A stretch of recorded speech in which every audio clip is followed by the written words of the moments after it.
Good morning, YouTube. As you can see, it's raining. I'm still here at Springfield, Missouri at Prime. So yeah, I came here to Prime to pick my truck up. They told me it was Freightliner had called me. I think that was like Tuesday or Wednesday. I was on a load to Murfreesboro, Tennessee. So from Wisconsin, and they asked me if they wanted me to bring wanted them to bring it over here to Prime, and I said yeah. I said because it was backed into the deer guard and the passenger side bumper and fog light all needed to be replaced. So they brought it over here to Freightliner. I called Marlin, told Marlin it was coming over. And Marlin, he got the bumper fixed, the fog light fixed, but they didn't put a new deer guard on it. Then when I got here is when I found that stuff out. I have a load going from Murfreesboro, Tennessee, going down to Arizona, and I drove 200 miles out of route to come here. And when I got here, I was sorely disappointed. I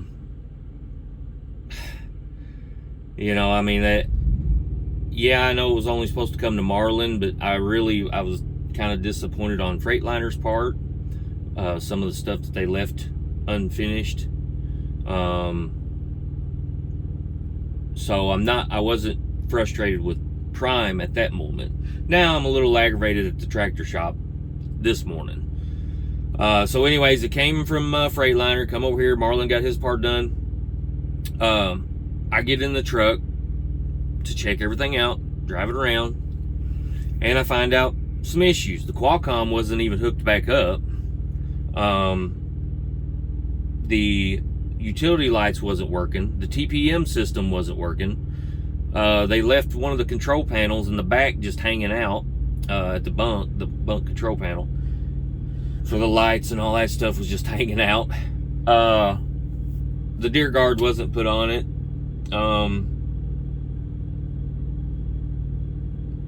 I don't know, multiple things. I think that was pretty much it that I can think of. And so I went over to the tractor shop to Bay 47 and went in and I talked to them, and they said, well, we can get you an appointment. And I said, well, that's not exactly going to work for me, unless if we have to, we have to. I'll just take this load down there to Arizona. I said, but I drove 200 miles out of my way. She said, well, take it over to Bay 21, tell them what's going on with it, have them make a list, and see what they can do. And I said, all right. So I did that. They told me they was going to put me down as a work-in. I get a call last night. They say, hey, we're ready for your truck. I tell them the key's in it, pick it up, drive it right in there. They said, all right. Then, so just a little bit ago, I called the shop and I said, hey, is my truck ready? Yeah, it's been done since 2 o'clock this morning. I said, all right. They told me it was in the P row, so I come over to the P row and I hop in it, take it for a spin. First thing I noticed, Qualcomm doesn't come on when I started. So I look in there, I unplug it, I plug it back in, Qualcomm comes on. So I don't know what's going on there. I don't know if there's a wire that's not connecting to the system or what, but it didn't come on when I started the truck. So then I noticed the TPM system still not working. So I'm like, all right, well, I can live without the TPM system, no big deal. I can do paper logs if I have to, but there's no sense of me taking it, until they get that fixed. Because that's what that's what we all use out here is the Qualcomm. I'm not going to drive around, run multiple loads without my Qualcomm. So noticed it wasn't coming on, so I thought, you know what, I'm gonna log into it and I'm gonna see if it's gonna read. I thought if I have to, I'll just, unplug it and plug it back in the mornings. I mean, I hate to have to do that all the time, but something I can live with, because I'm ready to get in my truck that I'm still paying for, not even getting to drive, not even putting any miles on it, and I'm paying for it, still paying for it. So I log in and I drive it around the parking lot. Sure enough, it's not picking up my movements. And so I was like, well, that's going to have to be fixed. I wasn't even going to mention the TPM system, because I thought I can just, when I do my pre-trips, I just check my tire pressure, every morning or every evening or whatever, And then I noticed two lights. Both of my engine lights are on my dash. Now, I didn't notice that yesterday when I test drove it, but it was this morning. So I don't know what that's all about. The other issue was my inverter wasn't working, so I didn't have any power for my fridge or microwave or anything. They did get all that fixed. I didn't check the utility lights, because the utility lights were out, but I didn't check them. That's something I can live without too, really. I don't know if that's a DOT problem. So they got that fixed though, and but anyway, so I called back to the shop, and I told them, I said, look, some of this stuff still hasn't been fixed. They said that the TPM system wasn't even in the list. I was like, what? Me and that guy sat there and talked about that, like why he was writing all this stuff up. So I don't understand. He missed that. And she said, well, we'll get you in about 7:30 in the morning. And I said, well, that's not going to work for me, because I can't I can't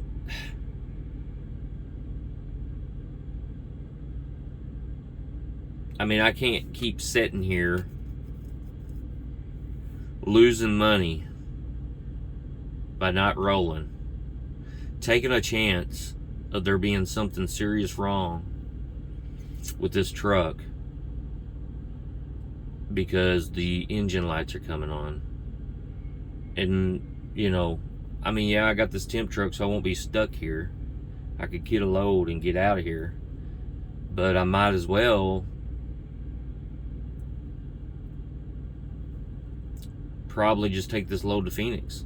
I don't know. I'm kind of stuck on that. I don't know really what the right answer is. I honestly don't. It's kind of a damned if you do, damned if you don't type of thing. So yeah, that's the update on my truck. I really hoped I was going to be showing you guys a video of me moving out of this truck back into my truck. And that's not going to happen, it don't look like. So I also talked to Success, and I asked them, I said, what would it be better if I just walk away from that lease, get another truck, and sign a lease onto that? And she said, well, you could do that. She said, but I don't have anything that's a newer truck like that. She said, it's the newest truck we have, and she said, and I don't know when we will be getting anything else in. So I've been getting on Success, their webpage, and she's pretty much right. I haven't found anything, every time I get on there. Of course, I don't get on every day, but every time I get on there, it's trucks with 300, 400,000 miles. Some 200, 250. $250 doesn't really bother me. That's about what my truck that I leased the first time had on it, was 250,000 miles. So that's not really that big of a deal. But, you know, I just didn't want to jump at anything because I was really hoping for the best. I was hoping that, hey, they'll have my truck done and I'll be back in it, and, you know, then all this will be behind me. Well, not yet, it seems. Not yet. So, yeah. I guess, I don't know. I'll think about it a little bit more and see what I decide to do. Whether I decide to take this load on down to Arizona. If I decide to just turn it in and stay here for another day to see if they get it fixed tomorrow. I mean, it almost makes me feel like I need to be here. Like, I feel like somebody's got to do a little bit of babysitting. Like, you know, like, I just don't understand how they could drive it from the shop over here. And yes, the Qualcomm was, I'm sure, on, so that I know they didn't notice that. But how they could drive it from the shop to over here and not notice the check engine lights on and make note of that. I don't know. I don't know what the system is. I don't know what kind of system it is here. I don't know if they check that stuff and then report it like, hey, that Freightliner we just fixed, check engine lights are on. You would think they would have something like that. Like, I mean, I feel like it's almost like a see something, say something, you know, like, I don't know. It's crazy. It's crazy. I am going to keep an eye. I think I'm going to keep an eye on Success Leasing, though. See if they get anything else in that I'm interested in. And if they do, I'm going to talk to, see if I can talk to Success and try to get them to hold it for me. Tell them I'm walking away from that lease and hold it for me. I'm coming to get it as soon as possible. Now, I know that they got like, oh, it's the 3 hour hold on it, blah, blah, blah. Yeah, but I feel like this is a different situation. I'm not coming here to drop a truck off and then get in a new truck. I'm already in a new truck that's shot, you know, that's got problems with it. Like, if they can't get this fixed, I need something. I don't want to keep driving this temp truck and paying for that truck. I mean, that makes no sense to me. None. So, I don't know. I feel like I probably should have just done that in the first place. Probably should have just walked away from it. I mean, I'd rather be paying for a truck that I am going to stay in and drive than to pay for a truck that is sitting still. I'm not getting to enjoy. I'm not getting to sleep in it. You know what I'm saying? I mean, it kind of defeats the purpose of leasing that truck, don't it? So I don't know. If anybody's got an opinion, what they think, you know, if they think it'd be best. I mean, I've been told probably walk away from it, find something else. But again, they haven't had anything. I mean, that truck's only got 64,000 miles on it. It had like 54,000 when I got it. So I haven't put very many miles on it. Yeah, so I don't know. Anyways, that's my disappointing video of the day. You guys stay safe and stay alert.